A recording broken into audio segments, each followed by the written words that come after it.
안녕하세요. 네. 오늘 네 개의 특송이 있었는데, 딱 앉아서 이렇게 듣는데요. 되게 오늘 전하고자 하는 말씀의 내용이랑 요점이 너무 이렇게 맞는 거예요. 첫 번째 찬송에서 기억하게 해 주십시오. 이렇게 하는 부분이 있었고, 두 번째가 나그네의 삶에 대한 거, 세 번째가 군병 같으니, 네 번째가 주의 풍성한 사랑 죽은 내영 살리사 이었습니다. 오늘 같이 보시고자 하는 말씀은 디모데전서 6장에 있는 말씀입니다. 디모데전서 6장 12절 말씀, 우리가 방금까지 들었던 그 찬양들 한번 기억을 하시는 마음으로 오늘 말씀 하나님께서 여러분에게 또한 제 마음 안에 이야기하시기를 바라요. 우리가 마음을 열고 말씀을 드렸으면 좋겠습니다. 디모데전서 6장 12절 말씀 우리 같이 한 목소리로 읽어보도록 하겠습니다. 디모데전서 6장 12절입니다. 자, 시작. 믿음의 선한 싸움을 싸우며 영원한 생명을 붙들라. 그것을 위하여 너희 역시 부르심을 받았고 많은 증인들 앞에서 선한 고백을 고백하였도다. 네, 판에 따라 좀 다른 것 같습니다. 네, 오늘 말씀의 제목은요, 믿음의 선한 싸움에 필요한 것들입니다. 믿음의 선한 싸움에 필요한 것들. 제 얼굴을 이렇게 보시면 참 기도 작고 좀 연약한 부분들이 많이 보이실 것 같습니다. 근데 우리가 기억해 봐야 될 부분이, 하나님께서 옛날에 발람과 발락 이야기에서도 당나귀를 통해서도 말씀하실 수 있었던 것처럼 저같이 연약한 사람을 통해서도 하나님께서 여전히 여러분을 향해 메시지를 주실 수 있다고 저는 믿습니다. 네, 사람의 연약함보다는 오늘 하나님께서 말씀하시기를 우리 바라는 마음으로 하나님의 말씀을 대했으면 좋겠습니다. 요 며칠 전에 제가 이런 생각이 들었습니다. 세상을 보니까 너무 빨리 흘러가는 거예요. 그리고 하나님의 말씀에 성취되는 그런 속도들을 보니까 이스라엘도 뭔가 이렇게 점점점 그 날이 가까워오는 것 같고 세상도 통합되는 것 같고 이런 것들을 보니까 주님께서 금방 오실 것 같은 생각이 드는 거예요. 여러분도 좀 그런 생각 들어보셨죠? 그랬을 때 근데 저는 좀 그런 생각이 들더라고요. 나는 한 게 별로 없는 것 같고 주님이 빨리 와버리시면 주님께 드릴 게 너무 없어서 너무 부끄러울 것 같은 거예요. 제 자신이요. 그런 생각들을 했을 때 이거 어떻게 하면은 역전을 이룰 수 있을까? 예, 막판에 피치에 몰렸다가도 우리 꼭 복싱 경기 같다면은 내가 난타를 당했어요. 피치에 몰렸는데 코너에 몰렸는데 한번 휘둘렀는데 카운터가 돼서 역전을 이렇게 이룬 경우처럼 내 삶이 뭔가 이렇게 억눌리고 나의 삶이 광야에서 시간을 뭔가 보내는 듯해서 그래도 나의 어떤 신랄 같은 희망은 주님께서 오셨을 때에 그래도 내 삶에서 너 참 잘했도다 이렇게 할 만한 그런 것들이 좀 있었으면 좋겠다 이런 생각이 들었습니다. 여러분도 좀 그런 생각 있지 않으시나요? 네, 저만의 생각 같지는 않아요. 사람의 연약함이 사실 우리 스스로를 보았을 때 작게 만드는 것은 사실이기도 합니다. 그래서 고민을 해봤습니다. 성경에서 마지막에 역전을 이룬 사람이 누가 있었을까? 성경에서 찾아보게 된 거예요. 근데 그런 어떤 죽음에까지, 생명과 죽음의 사이 안에서 몰렸던 사람들이 몇몇이 보이더라고요. 어떤 사람은 승리를 얻기도 했고 어떤 사람은 실패를 끝까지 당했던 사람도 보았습니다. 제가 발견한 세 사람의 어떤 경우를 가지고 여러분과 함께 좀 더 같이 나눴으면 좋겠습니다. 카운터를 날릴 방법이 무엇이 있을까 한번 생각해 보시고 같이 보기를 원하는데요.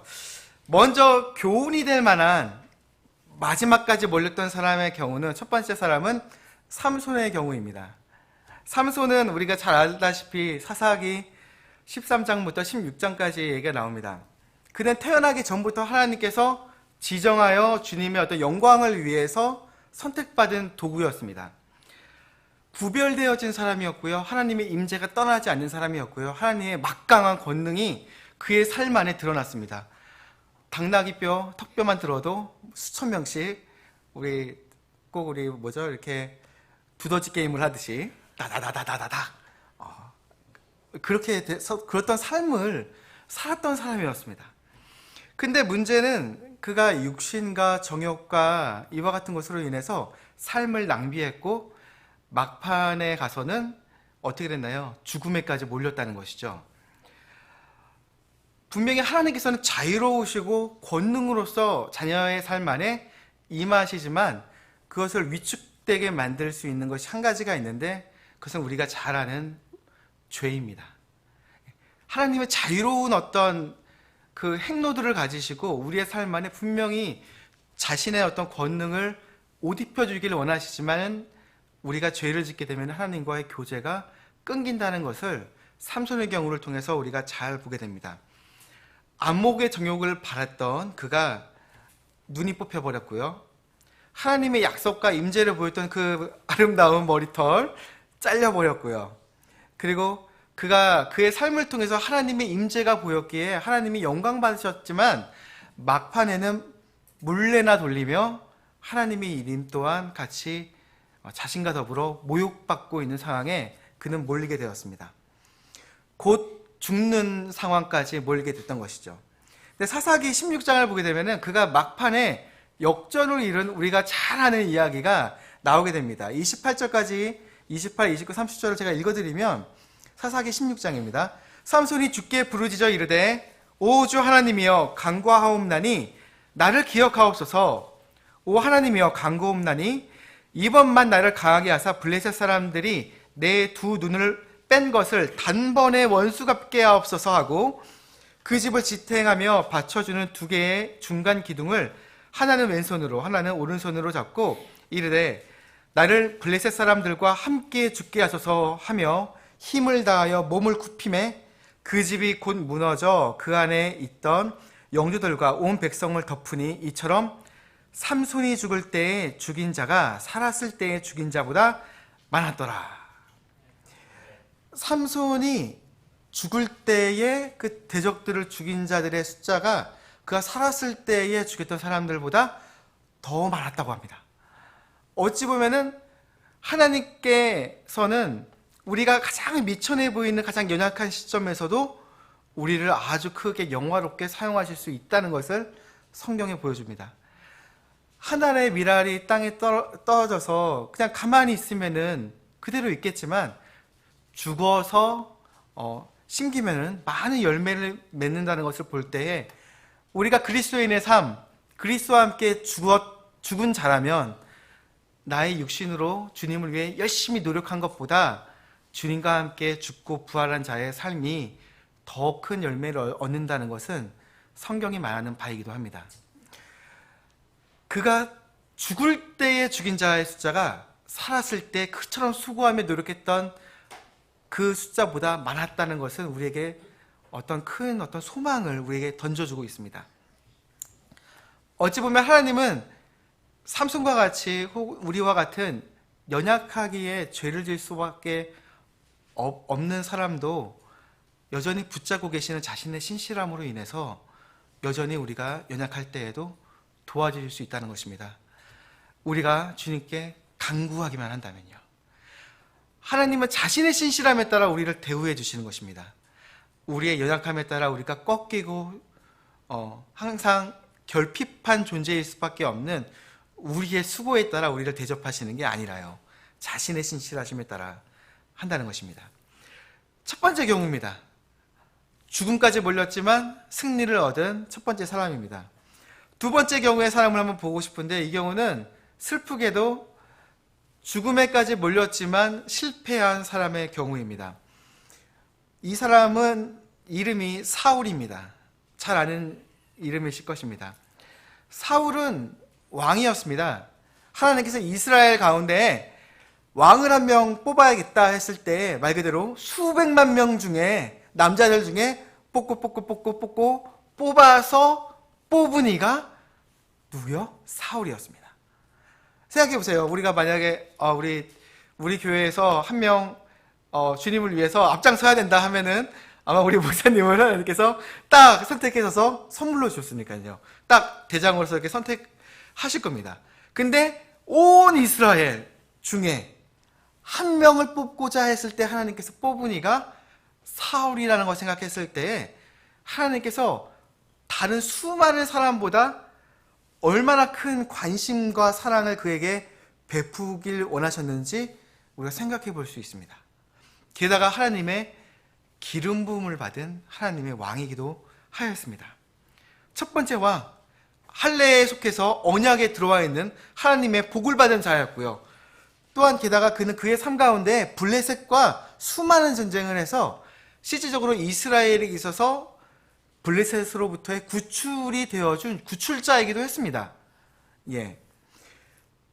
근데 그가 마지막 때에 갔을 때에는 그가 화살 한 방을 탁 맞게 되었고 하나님의 말씀에 따라 너와 너의 아들들이 죽으리라 한 날에 그가 결국 죽게 되었습니다.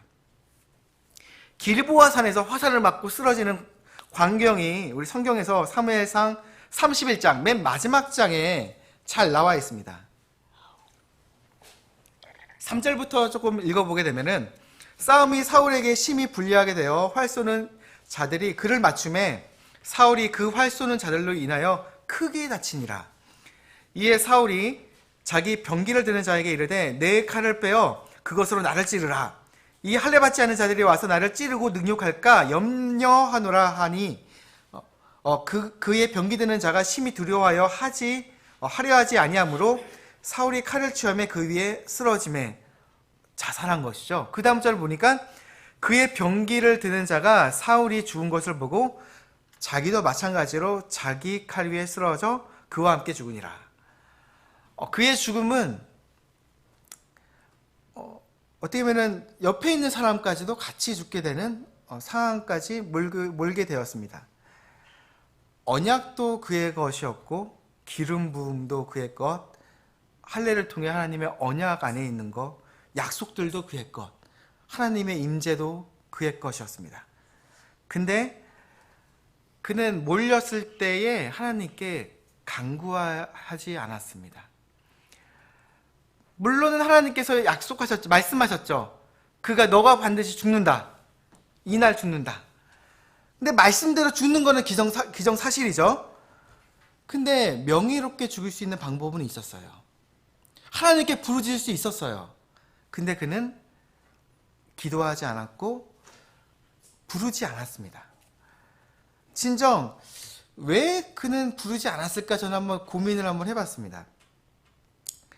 사울은 왕권도 언약도 약속도 교제도 자기중심적으로 당겨왔던 자기중심적인 그리스도인이었기에 내가 죽으면 끝이다 라고 생각했을 것입니다. 내가 죽으면 끝이니까요.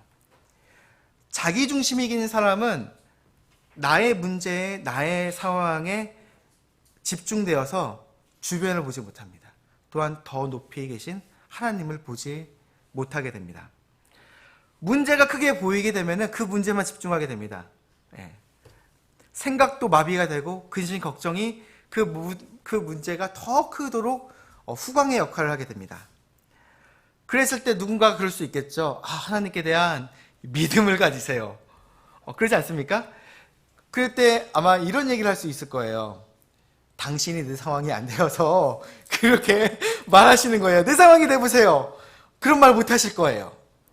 근데 성경은 뭐라고 말씀하시는지 한번 보시게 되면 히브리서 12장 1절 2절 말씀을 이렇게 보게 되면은 그러므로 이렇게 큰 구름 같은 증인들이 우리를 둘러싸고 있으니 모든 무거운 것과 너무 쉽게 우리를 얽어매는 죄를 우리가 떨쳐버리고 은혜로 우리 앞에 놓인 경주를 달리며 우리의 믿음의 창시자시오 또 완성자이신 예수님을 바라보자. 성경은 말하기를요, 나를 바라보지 말고 나의 문제를 바라보지 말고 말하기를 누구를 바라보라? 예수님을 바라보라고 말합니다. 나 중심적인 게 아니라 그리스도 중심으로 살라. 나의 눈이 그리스도를 바라보라 말합니다. 믿음이 무엇이냐라고 말했을 때 성경에서 가장 간단한 어떤 답 중에 하나는 예수님을 바라보라 입니다. 예수님을 바라보는 게 믿음이라는 것입니다. 사울은 화살 한 방을 탁 맞았어요. 그리고 나는 죽어가고 말씀 또한 말씀대로 난 또 죽겠구나 생각합니다. 근데 제가 생각했을 때 그는 마지막 기회가 있었던 것 같습니다. 마지막 기회. 왜냐? 내 중심적이기 때문에, 내가 너무 큰 사람이기 때문에 하나님이 나를 지워주시는 계기를 주신 거예요. 내 생각도 더 이상 할 수 없고요. 죽어가니까. 내가 붙잡을 수 있는 나를 위한 왕권도 왕좌도 군대들도 다 사라지고 내가 붙잡을 수 있는 모든 것을 다 치워주신 거예요. 주님께서. 이제는 주님과 나만 홀로 남는, 마치 골방에서 주님께 기도하는 장면처럼 주님과 나만 남는 자리가 주님께서 허락해 주신 거였습니다. 일종의 골방과 같은 거였어요. 나를 포기할 수 있는 기회를 하나님께서 주셨다는 것이죠. 저는 이것이 어찌 보면 하나님께서 사울을 향한 큰 사랑을 보여주신 것이라 저는 생각해 보게 됐습니다. 너무나도 육신적이기에 그 너무 강한 육신을 치워주신 거예요. 그리고 주님만 바라볼 수 있는 계기를 만들어 주셨다는 것입니다. 근데 그는 그 마지막 높일 수 있는, 주님을 바라볼 수 있는 그 기회를 붙잡지 못했습니다. 두 번째 사람, 이 사울의 경우였습니다. 육신적인 사울에게 있어서 나의 문제는 너무나도 커서 하나님조차 가리워지고 보지 못하게 하는 문제거리로 여겨지게 되었습니다. 하지만 그와는 좀 다른 사람이 한 명 있었습니다. 다윗이었다는 것이죠. 다윗은 반대로 문제가 내가 너무 큰 게 아니라 하나님이 너무나도 크셔서 곰도 작고 사자도 작고 저 거인 골리앗조차도 작게 여겼습니다. 그래서 전쟁터에서도 당당하게 주님의 이름으로 나갈 수 있었다는 것입니다. 그렇다면 세 번째 교훈이 될 수 있는 피치에 몰린, 코너에 몰린 세 번째 사람을 우리가 발견하게 되는데, 그것은 다윗입니다. 다윗. 사울을 죽음으로 이끈 이 전쟁의 이 소용돌이가 사울의 집안에게만 허락된 것이 아니라 다윗에게까지도 영향을 미쳤습니다. 바로 앞장 그 사무엘상 30장에서는 다윗이 어떤 일들을 당했는지가 나오게 되는데, 다윗이 원래는 그 블레셋 족속에 속해서 같이 전쟁을 나갈 뻔했지만은 하나님이 어떻게 보면 긍휼인 거죠. 전쟁을 못 나가게 되어서 집으로 돌아가게 되었습니다. 시글락이라고 말하는 곳으로 돌아가게 되었습니다. 그랬을 때 집에 와보니까 어떤 일이 생겼는지 한번 보게 되면 사무엘상 30장 1절부터 몇 절을 한번 읽어보게 되면, 다윗과 그의 사람들이 셋째 날에 시글락에 이르렀더니 3일 만에 집에 온 거예요. 그때는 이미 아말렉 족속이 남쪽과 시글락을 침략한 뒤더라. 그 사이에 아말렉이 와가지고 침략해버렸대요. 그들이 시글락을 쳐서 불로 태우고 그 안에 있던 여인들을 포로로 취하고 큰 자든 작은 자들 하나도 죽이지 아니하고 다 사로잡아 데리고 자기들의 길로 가니라.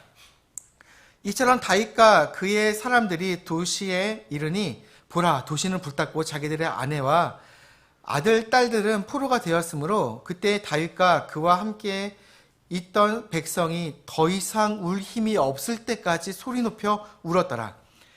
다윗의 두 아내 곧 예스르엘 여인 아히노암과 갈멜 사람 나발의 아내 아비가일도 포로가 되었더라. 온 백성이 각각 자기 아들 딸들로 인해 혼이 괴롭게 되어 다윗을 돌로 치자고 말하므로 다윗이 크게 고통을 당하였으나 주 자기 하나님 안에서 스스로 용기를 내었더라.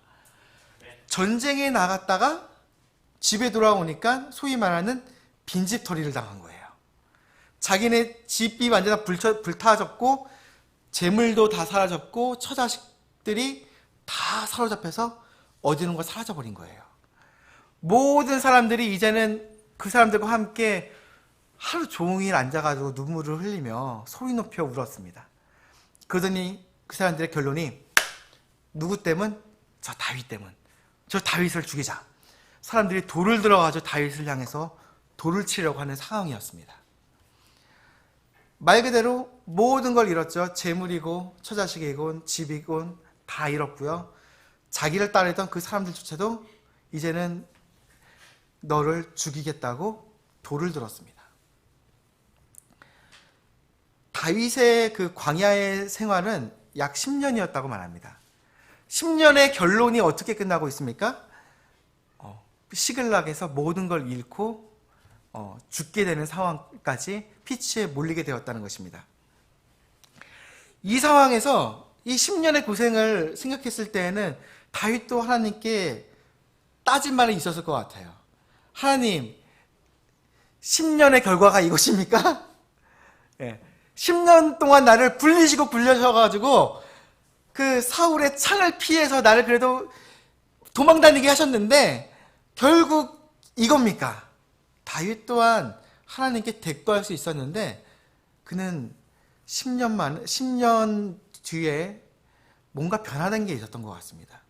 아주 큰 무엇인가가 있었는데 그는 말하기를요, 다윗이 크게 고통을 당하였으나 주 자기 하나님 안에서 스스로 용기를 내었다고 말합니다. 아무것도 없는 모든 것이 사라지고 나 홀로 있는데, 주님과 나 홀로 있는데 나 홀로 주님 안에서 용기를 내는 법을 배웠다는 것입니다. 주님 앞에서 나는 홀로 서 있는 존재라는 것, 그 주님 앞에서 이와 같은 상황에서도 믿음을 원하시는 그 주님 앞에서 나의 모습이 정직하고 바르게 서는 법을 그는 보여주고 있습니다. 그래서 그는 결국은 우리가 잘 아는 바와 같이 쫓아가게 됐고 다시 다 찾아오게 되었습니다. 주님이 다 회복시켜 주었다는 것이죠. 근데 저는 이 말씀들을 보면서 무엇이 그를 광야 생활의 10년 동안 변화시켰을까라고 한번 생각해 보게 되었습니다. 한번 10년의 시작점으로 한번 가보겠습니다. 21장을 보시게 되면은 1절부터 보시면은 이와 같은 얘기가 납니다. 20장에서는 다윗이 요나단과 헤어지게 됩니다. 요나단에게 말하는 거예요. 너희 아버지가 나 죽이려는 거 맞아.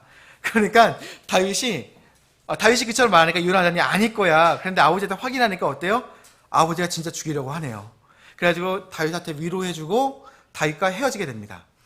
다윗은 결국 이제는 집에도 못 돌아가고 어떻게 되죠? 광야 생활을 시작하게 되는 거예요. 이 뒤부터는요. 도망 다니기 시작하는 것입니다. 근데 그 시작점에 21장 그 시작의 첫 발걸음이 여러분 같으면 어디로 도망가시겠습니까? 저 같으면 동굴? 혹은 뭐 숲? 혹은 나를 이렇게 좀 이렇게 도와줄 만한 저 능력 있는 사람? 이렇게 생각해 볼 수 있잖아요. 뭐 군사가 많은 사람, 아니면 사울이 제일 싫어하는 사람, 간다는지요. 근데 재미난 게 21장을 보게 되면 다윗은 처음으로 간 것이 노비라는 도시였습니다. 1절부터 보시게 되면은 그때 다윗이 노베 가서 제사장 아히멜렉에게 이르니 아히멜렉이 다윗을 만나 두려워하며 그에게 이르되 어찌하여 내가 홀로 있고 아무도 너와 함께 하지 아니하느냐. 보니까 다윗이 홀로 왔어요. 뒤에서는 사람들이랑 같이 왔다고 하는데 사실상은 그는 혼자였습니다. 혼자 도망친 거니까요. 다윗이 제사장 아히멜렉에게 이르되 왕이 내게 일을 명하고 내게 이르기를 내가 너를 보내어 하게 하는 일과 또 내게 명령한 것을 아무에게도 전혀 알리지 말라 하시기에 내가 내 종들에게 이러이러한 곳으로 가라고 지정하였나이다. 그런즉 이제 당신의 손 밑에 무엇이 있나이까?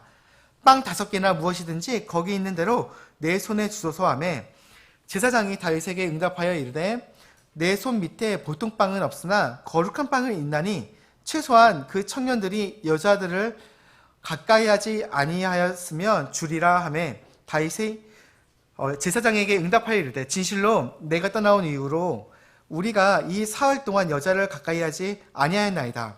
청년들의 그릇이 거룩하며 참으로 이날 그 빵이 그릇에서 거룩히 구별되었을지라도 지금은 보통 방식으로 있나이다 하며, 이에 제사장이 거룩한 빵을 그에게 주었으니 이는 거기에 보여주는 빵 곧 주 앞에 취한 빵밖에 다른 빵은 없었기 때문이더라. 이 빵은 더운 빵을 놓는 날에 치워놓은 것이라. 8절을 보시게 되면 다윗이 아히멜렉에게 이르되 여기 당신의 손 밑에 칼이나 창이 없나이까? 왕의 일이 신속함을 요함으로 내가 칼과 무기를 가져오지 못하였나이다 하매, 제사장이 이르되 내가 엘라 골짜기에서 죽인 블레셋 사람 골리앗의 칼을 보라, 그것이 여기에 에봇 뒤에 있는 보자기에 쌓여 있으니 내가 그것을 가지려거든 가지라. 여기 그것 말고는 다른 것이 없느니라 하매, 다윗이 이르되 그와 같은 것이 또 없나니 그것을 내게 주소서 하니라. 이 말씀을 보게 되니까 이 광야 생활의 시작점에 그는 하나님의 성막으로 달려갔습니다. 그리고 이곳에서 몇 가지 경험들을 하게 됐는데, 우리가 한번 이렇게 자세히 보게 되면은 이 몇 가지 경험들이 그의 평생의 광야 생활에 있어서의 굉장히 중요한 것들이 되었다는 것을 보게 됩니다. 첫 번째가 그는 성막에 갔다는 것입니다. 성막. 성막이 그에게 어떤 존재인가? 시편 27편은 다윗이 성막에 갔던 그때의 경험을 시로서 남긴 것입니다. 보시게 되면요, 1절부터 읽어드리면 주는 나의 빛이요 나의 구원이시니 내가 누구를 두려워하리요. 주는 내 생명의 능력이시니 내가 누구를 무서워하리요. 사악한 자들 곧 나의 원수 나의 대적들이 내 살을 먹으려고 내게로 왔다가 걸려져 넘어졌도다. 군대가 나를 대적하여 진을 칠지라도 내 마음이 두려워하지 아니하며 전쟁이 나를 대적하여 일어날지라도 내가 이것을 확신하리로다. 내가 주께 바라던 한 가지 일, 바로 그것을 구하리니 곧 내가 평생도록 주의 집에 거하며 주의 아름다움을 바라보며 그분의 성전에서 엽줍는 것이라. 그분께서 고난의 때에 자신의 천막 속에 나를 숨기시고 자신의 장막의 은밀한 곳에 나를 숨기시며 반석 위에 세우시리로다. 이제 내 머리가 나를 둘러싼 내 원수들 위로 들리리니 그런즉 내가 그분의 장막에서 기쁨의 희생물을 드리며 노래하되 참으로 노래로 주를 찬양하리로다. 우리가 이 말씀을 보니까 그는 고난 중에 성막에 갔을 때의 그때의 기억을 잘 시로서 설명하고 있습니다. 고난 중에 성전에 갔을 때 주님이 자신의 성전 안에 자신을 숨겨주셨다. 나를 보호해 주셨다. 그러기에 그의 평생 중에 내가 바라는 유일한 것이 무엇이냐? 성전에서 그분께 나 자신을 보이고 그분의 아름다움을 기억하고 그분께 경배드리는 것. 나는 그것을 바란다. 그것을 말했습니다. 광야의 모든 생활 중에 그는 왕자를 바란 것이 아니라 성전을 바랬습니다. 성막을 바랬습니다. 여러분, 우리의 인생의 목표가 무엇이나요? 좋은 점수, 시험에 대한 패스, 혹은 우리 교회가 흥왕이 되어서 큰 교회로 이사가거나 많은 성도들이 모이는 것? 그것보다는 예수님 오직 한 분만 바라며 그분을 닮아가며 그분께서 우리의 삶에 원하시는 그것들을 내가 행하고 그분께 영광 돌리는 게 아니겠습니까? 우리는 세상에서의 어떤 왕자를 바라는 사람이 아니라 성전, 주님의 이 천막, 나를 숨겨주시는 그 자리를 기억하는 사람들입니다. 이것은 우리가 돌아갈 처소가 분명히 있다는 것을 보여줍니다. 하늘에 우리에게 돌아갈 그곳만 바라보며 우리가 걷는 삶을 살고 있음에 우리는 다윗과 같이 육신으로 인해 넘어지더라도 주님께 돌이킬 수 있으며, 또한 왕자나 혹은 명예욕에 빠져서 사울을 죽일 수 있는 그와 같은 상황에서도 내가 바라던 것이 왕자가 아니라 성막이기에, 주님 앞에 내 자신을 보이는 것이기에 하나님의 기름 부음 받은 자를 결코 죽이지 않을 것입니다.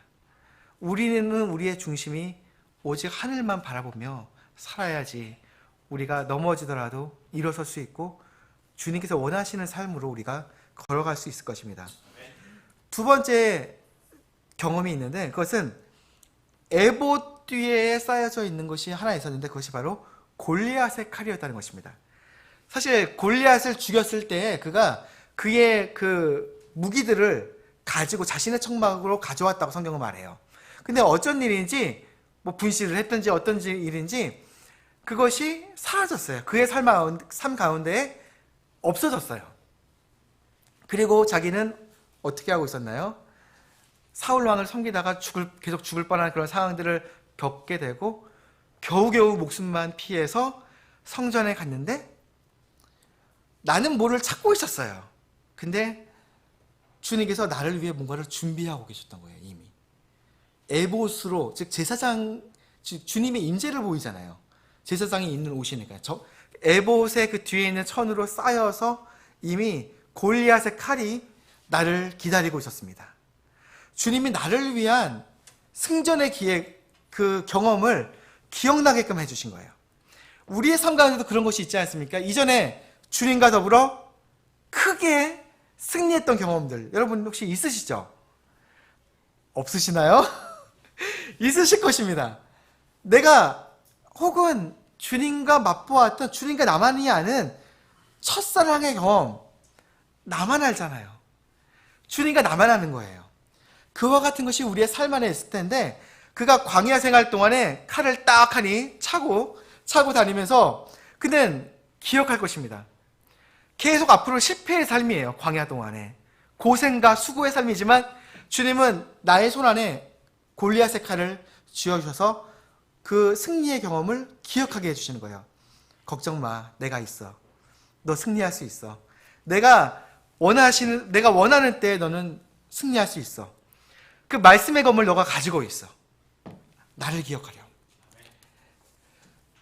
다 거인 골리앗을 죽였을 때 그는 자신의 신앙 고백을 분명히 되었습니다.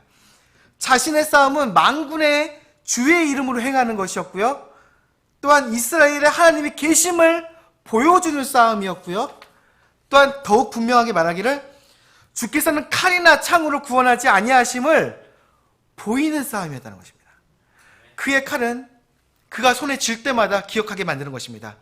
이 싸움은 나의 칼로 행하는 것이 아니다. 주님으로 인한 것이다. 주님이 나의 구원의 대장이 되시고 나의 승리의 대장이 되어주신다. 대적들이 나를 향해서 소리를 지르며, 생각해 보십시오. 여러분을 향해서 누군가가 토인이라든지요, 군인들이 완전 무장을 하고요, 창을 들고 나를 찌르려고 하고 칼을 들고 내리치려고 하고 화살들이 나를 향해서 빗발칠 때에 나는 그 칼을 들며 기억합니다. 이 싸움은 주께 속한 것이다. 주님이 나의 승리 되어 주신다. 칼을 쥘 때마다, 칼들이 날라오고 나를 향해서 찌르려고 할 때마다 나는 기억하게 됩니다. 주님의 말씀을 기억하게 됩니다. 주께서는 칼이나 창으로 구원하지 아니하시고 주님께서 나를 구원하신다. 우리의 삶에 이와 같이 비슷한 것이 있지 않나요? 제게도 그런 것이 있습니다. 인생 구절이라는 게 있습니다. 주님께서 나에게 특별히 주신 말씀, 저는 그걸 기억하길 원해서 결혼 반지에 새겼습니다. 누군가는 저처럼 결혼 반지에 새기거나 반지에 새기거나 혹은 액자에다가 그 말씀이 특별하기에 써서 내가 잘 보이는 우리의 집이라든지 생활터전에 내 책상 위에 두기도 합니다. 하지만 그 모든 사람들이 나의 인생 구절, 주님이 나에게 특별하게 주신 그 말씀이 나와 주님만 아는 특별한 그 말씀이기에, 바로 내 말씀이기에, 나의 칼이기에 실제로는 반지나 액자에 새긴 게 아니라 나의 마음에 새긴 것입니다. 우리에게는 그와 같은 말씀들이 있습니다. 여러분 혹시 그와 같은 말씀이 없으면 여러분의 칼을 만들어 보시기 바랍니다. 주님께서 나의 삶에 무엇을 원하실까? 평생토록 내가 사는 동안에 나는 이 말씀을 붙잡으며 주님을 위해 승리할 것이다. 이와 같이 살았던 분들이 꽤 있어요. 옛날에 미국의 유명했던 설교자였던 리 라버슨 박사님은 하나님을 사랑하는 자, 그분의 부르심을 받은 모든 자들이 협력하여 선을 이루는 이라 하신 그 로마서 말씀을 평생토록 자신의 인생 구절로 붙잡으셨대요. 사역이 흥왕을 하든 혹은 내가 사랑하는 그분은 집에 왔는데 어느 날 아이가 죽었대요. 자기 딸이 죽었대요. 어린 딸이. 그래서 마음이 무너질 때이든 그분은 계속 항상 얘기해 주셨던 게 그 하나님의 말씀, 분명히 그 결과에서는 주님께서 선을 이루신다 나에게 말씀하셨기에 그리스도의 삶 안에는 주님은 분명히 선을 이루실 것이다. 그분은 그것을 자신의 칼로 붙잡으셨다는 거예요. 우리의 삶 안에 내가 힘들고 넘어질 때에라도 내가 붙잡을 하나님의 말씀이 분명히 있습니다. 내 칼을 놓지 마시기 바랍니다. 세 번째 경험이 있습니다. 성막에 가서 빵을 먹었습니다. 사실 이 빵은 율법에 따라서 누구가 먹을 수 있었죠? 제사장만 먹을 수 있는 빵이었습니다. 비춰 보였다가 주님 앞에 보여주는 빵이었다가 내려왔을 때는 제사장들이 먹는 빵이었습니다. 이 말씀을 두고 여러 어떤 적용들이 있기는 합니다. 근데 저는 이 부분에서 어떤 성령님께서 우리 그리스도인들에게 주시는 어떤 하나님의 자유로운 역사와 동행의 기쁨에 참여했다는 부분으로 좀 설명을 해드리고 싶습니다. 사실 제사장만 먹을 수 있는 빵이었어요. 근데 사실 다른 사람도 먹을 수 있는 방법이 있어요. 방법이 한 가지 있는데 그건 바로 주님께서 괜찮아, 너 먹어 말씀하시면 먹을 수 있는 거예요. 그렇죠? 예를 들어서 제가 우리 교회에서 어떤 이렇게 친교 모임을 위해서 제가 스파게티를 만들었어요. 이 스파게티를 만든 목적은 정확한 예를 들어서 딱 6시가 딱 되었을 때 성도분들이 다 모여서 그 교제 모임을 위해 지원을 받아서 만든 거였어요. 스파게티. 근데 제가 우리 지체들 중에 교제 모임에는 참여하지 못하지만 어떤 배고픈 지체가 있고 혹은 삶이 힘든 지체가 있어서 굶고 있는 지체가 있다면 제가 원래 그 용도는 교제 모임이지만 퍼서 봉다리로 챙겨 드린다 하더라도 전혀 문제가 될 게 않지 않겠습니까? 그죠? 네, 하셔야지 이게 문제가 안 될 텐데요. 교제를 위해서 우리만 먹을까요? 아니죠. 예. 이거는 생명이 우선이에요. 교회는 항상. 생명이 우선이지 우리가 세운 어떤 율법과 어떤 질서를 위한 부분이 우선이 아닙니다. 영혼을 살리고 구원을 시키고 형제를 세우며 서로 교제하면서 주님이 원하시는 이 교회의 아름다운 모습을 형제 사랑을 실천하는 게 교회의 목적인 것을 생각했을 때 사랑이 우선이고 생명이 우선이라는 것이죠. 그것을 따졌을 때는 어떤 규칙들은 분명 이후의 것입니다. 주님께서 분명히 말씀하셨을 때는, 이전에 말씀하셨을 때는 이 빵은 제사장만 먹는 거야 말을 했습니다. 하지만 제사장만 먹는 빵이기에 하나님께서 기름 부으셔가지고 그를 나중에 왕으로 삼겠다고 했는데 미안해, 근데 너 왕으로 못 삼겠다. 이게 빵이 있는데 너한테 못 줄 것 같아. 이렇게 말한다면 이게 좀 문제가 이상하게 되는 것이죠. 그죠? 생명이 우선이 아니라 뭔가 얘기가 꼬여버리는 거예요. 그래서 우리 하나 생각을 해보게 됩니다.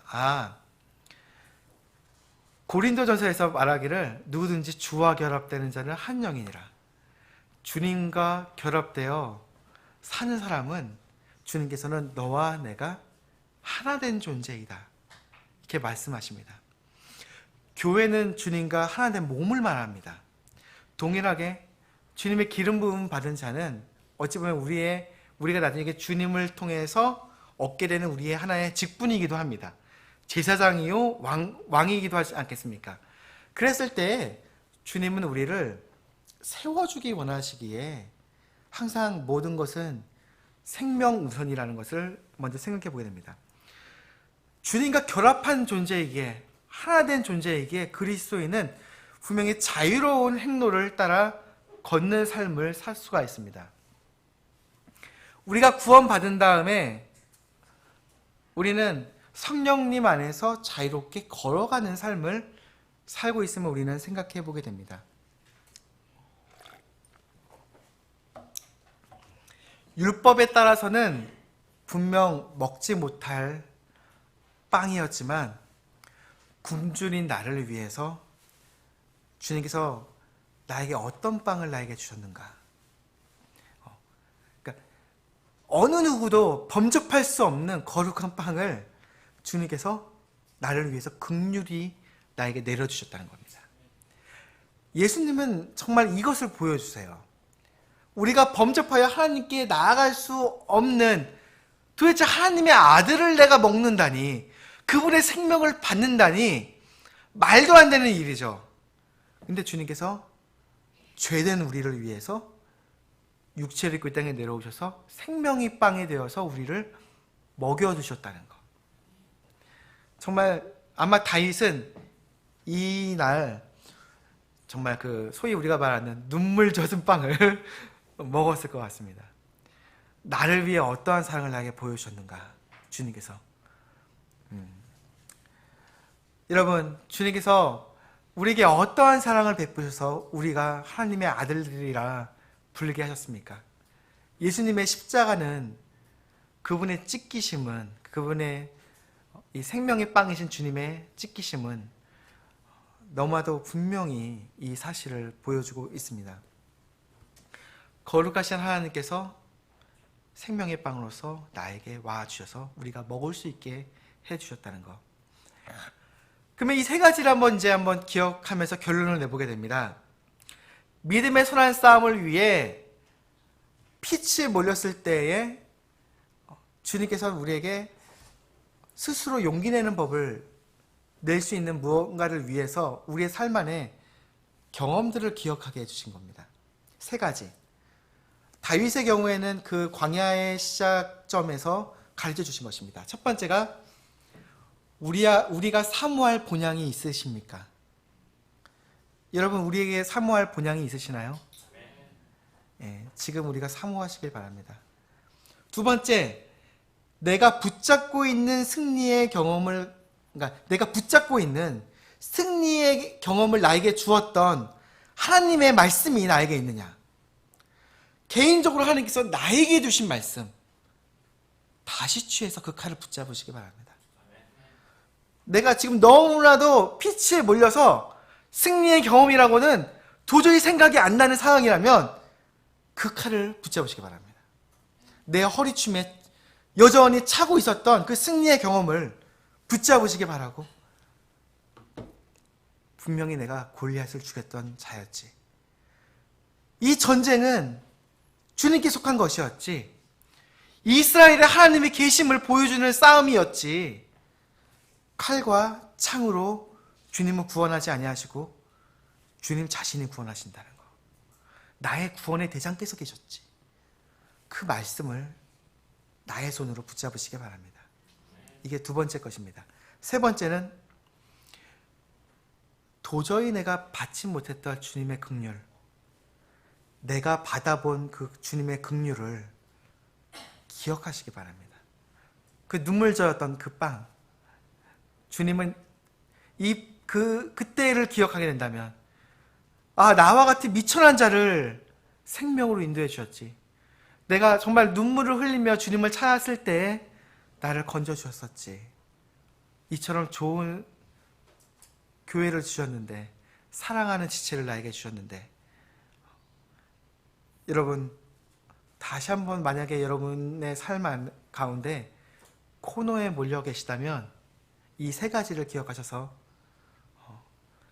카운터 펀치, 즉 주님께 부르짖어 승리하시기 바랍니다. 네. 네, 기도하고 마치겠습니다. 사랑하는 예수님, 우리에게 어떠한 사랑을 베푸시사 우리가 하나님의 아들들이 되게 하여 주셨으며, 또한 우리의 손 안에 보존된 하나님의 말씀을 주셔서 여전히 내가 붙잡을 하나님의 말씀을 가까이 해주셨음에 저희가 그것들을 생각했을 때 주님께 감사드립니다. 주님, 우리의 삶 가운데 혹은 이 모임들 가운데 어려움을 겪는 지체들이 있다면 주님, 우리가 손을 뻗어서 그 경험들을 다시 한번 붙잡을 수 있게 도와주시고 주님 안에서 스스로 용기를 내어 주님께서 주시는 실질적인 도움, 살아계신 하나님만이 주실 수 있는 평안, 약속된 것들을 우리가 붙잡아 승리할 수 있게 도와주시기 바랍니다. 참으로 우리와 살아계셔서 우리와 동행해 주심을 감사드리고 우리와 연합하여 우리와 하나 되어 주신 주님의 긍휼과 은혜 감사드립니다. 우리의 삶을 주님께 온전히 다시 한번 맡기기 원합니다. 예수님의 이름으로 기도드렸습니다. 아멘. 네, 마치겠습니다.